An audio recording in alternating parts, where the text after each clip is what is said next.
got to have something, if you're going to be masterful at it, you've got to give it laser-like focus. You've got to give it laser-like focus, and I'm going to give you a couple of key words here.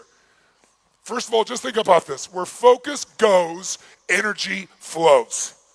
Where focus goes, energy flows. If you give something massive focus, you're going to pour massive energy into it, and it's going to start to move in some direction. So let me clarify a couple words with laser-like focus. You must be focused on what you want, and it must be crystal clear, and it must be compelling. So 3 words: want, crystal clear, compelling.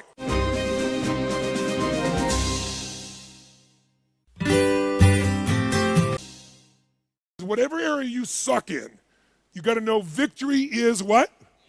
Victory is near, and all you got to figure out is once you're focused and you're clear and it's compelling, now you got to focus on finding the right strategy, and I promise you it's not as hard as you think. It's 2 millimeters. It's a little simple shift that'll make it all happen.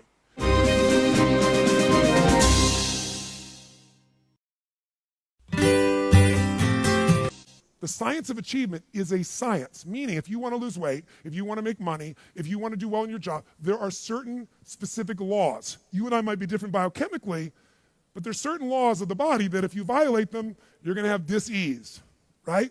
If you violate them, you're going to have stress. If you violate them, you're going to have low energy. If you align with them, you're going to see an improvement in whatever your maximum capacity is. We all have different physiological capacities. We know that. There are laws. Laws of money. Doesn't matter what background you are, how old you are, what color you are, what religious belief you have. Follow the law, you'll win. That's the science of achievement.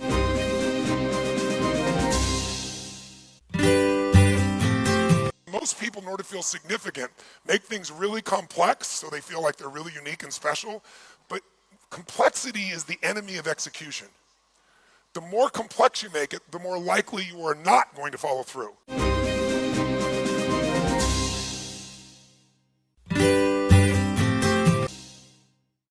In the area you're masterful of, how many feel like you have the tools, you have the insights, you have the strategies, you know what to do to succeed in this area, and it works? How many got that area that way? Say I.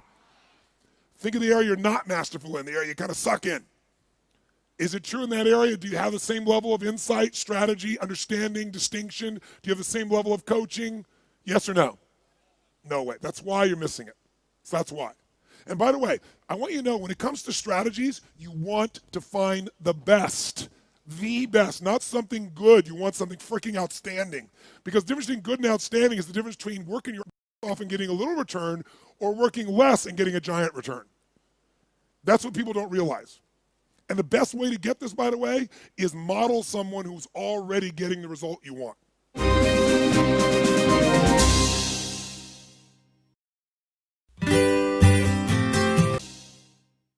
Here's what values are.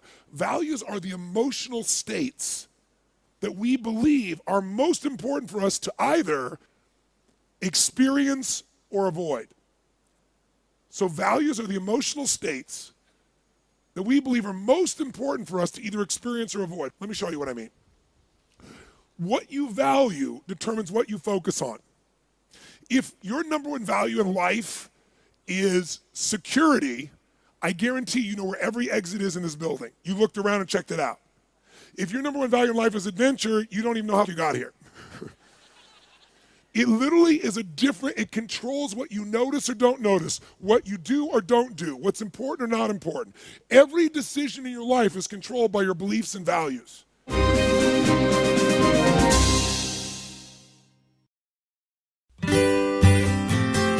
Here's the delusion that most human beings have, that we're supposed to get what we want. That's a uniquely American delusion, by the way, if you travel the world.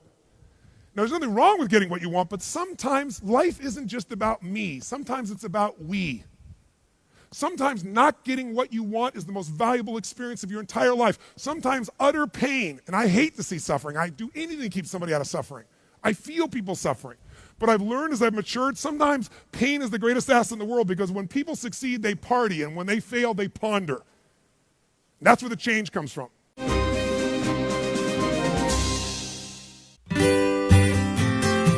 Success leaves clues. In other words, if someone is successful, not once, not twice, but continuously, they're not lucky. There's something they're doing that's making their life extraordinary. If someone has lost weight and kept it off for 8 years and they're fit and strong and healthy, they did something different than other people. They aren't lucky. They aren't just born with a great metabolism because they used to be fat, right?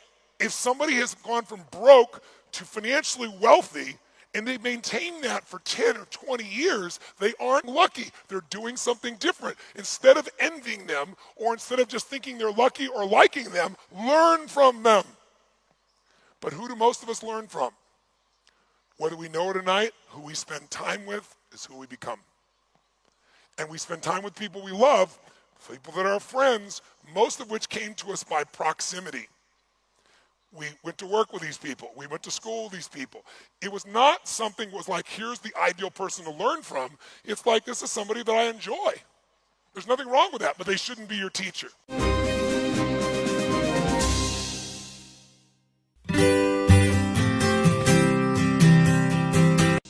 Look, I've buried 3 parents.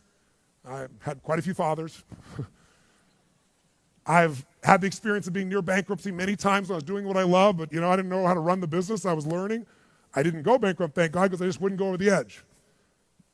I've had those experiences where the doctor says to you, you have a tumor in your brain. That changes you. It makes you appreciate life in a different way. It makes you appreciate time in a different way. It shifts all your priorities. You don't have to wait till you have a problem. But what I can tell you is if you face that problem with grace and strength and power, and that usually is finding something more than yourself that you're playing for. I always tell people, if you want to see somebody who's emotionally fit, where do they get their strength? There's something in them that is so hungry that they have a drive that'll push through. And the most powerful ones have something that they're living for more than themselves.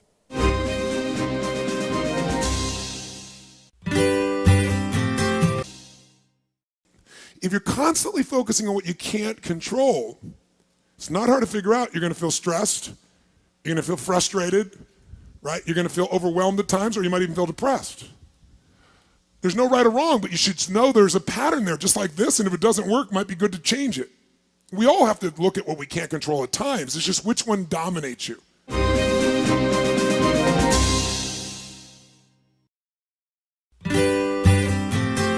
You better know what's coming. You know why? Anticipation is power. Reaction is pain. Anticipation is power. Leaders anticipate. Losers react. Most of you are reacting and dying financially right now. I don't mean in what you earn as an income. I mean what happens with that money to actually get you financial freedom.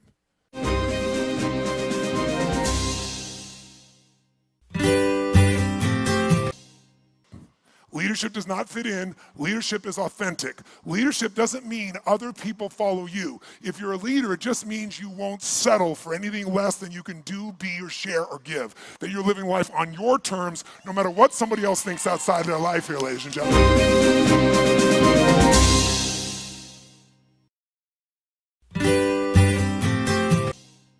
If you want to build a muscle, you don't get it by being comfortable. The way you build a muscle is you push against enormous resistance, and that discomfort creates growth. And if you push hard enough and consistent enough, you get so strong that you won't go for comfort. It'll be comfortable just standing there. It'll be comfortable just taking on the challenge.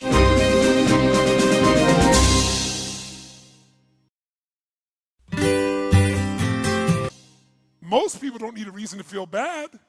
How's it going? Feel like crap. How come? Woke up. And people go, I understand. What if you went to somebody and said, how's it going? They go, I feel so great. How come? I don't know. I just feel good. You go, take that guy to the psychiatrist. Right? They're manic. They're crazy. But somebody else who's depressed and angry and frustrated, you think that's totally normal. That's the cultural hypnosis that we've all been in, no matter what country we live in. We're all culturally hypnotized to fit in, and fit in is the lowest common denominator.